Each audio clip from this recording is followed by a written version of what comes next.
My pre-university college has a dark past, but nobody seems to know the full extent of it.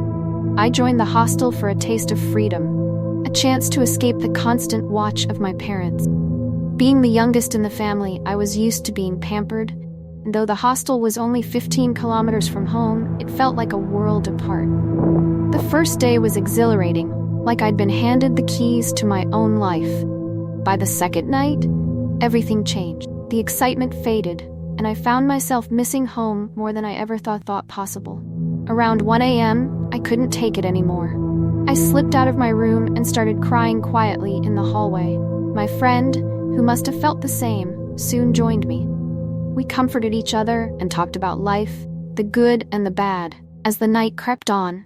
Before we knew it, it was 2:30 a.m. She suddenly needed to use the washroom, and we had common bathroom, so she asked me to come along. As she went inside, I waited outside, staring down the dimly lit corridor, lost in thought.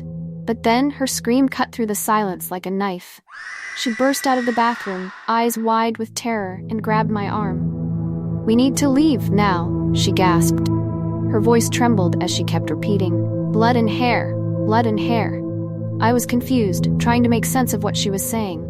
She was too shaken to explain. Determined to figure out what had scared her, I told her to wait while I checked the bathroom. I opened the door to the first stall. Nothing. Pristine, even. "Which one?" I asked. She pointed to the third stall with trembling fingers. With my heart pounding, I slowly opened the third door. My breath caught in my throat. The floor was covered in blood, thick and dark, with long strands of hair scattered like someone had violently hacked off their locks. The sight was horrifying, as if someone's despair had stained the very tiles. I ran out, heart racing, and found a small crowd gathering around my friend. They were trying to calm her down, but her eyes were glazed with fear. We ran to the warden, explaining what we had seen. I noticed a flicker of something, fear, knowledge, across her face before she quickly masked it. She hurried us to the hostel in charge, who listened with a disturbingly calm expression. She sent everyone else back to their rooms, but kept us with her. "Don't tell your parents," she instructed, her voice firm. "You'll sleep in my room tonight." The next morning, my friend was too sick to stay.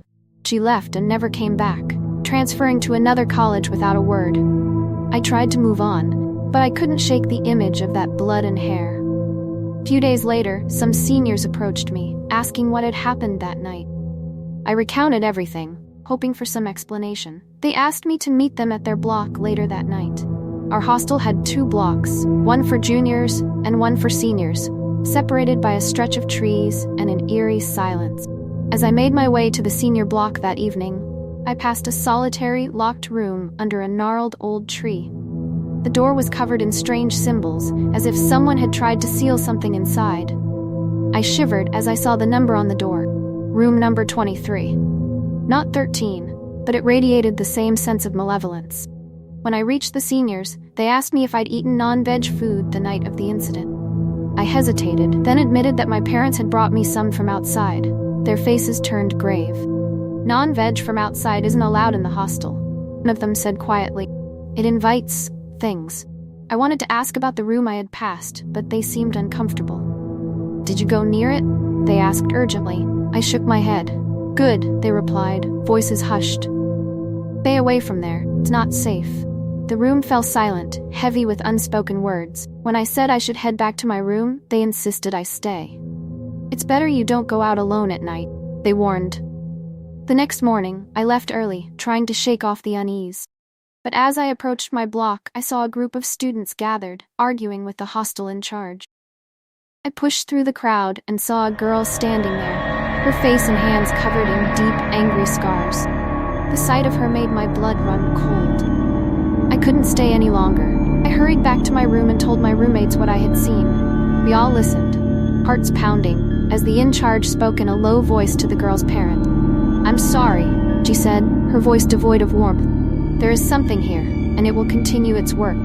Your daughter is better off leaving this place." The words sent chills through us all. That evening, my parents visited again, bringing more food.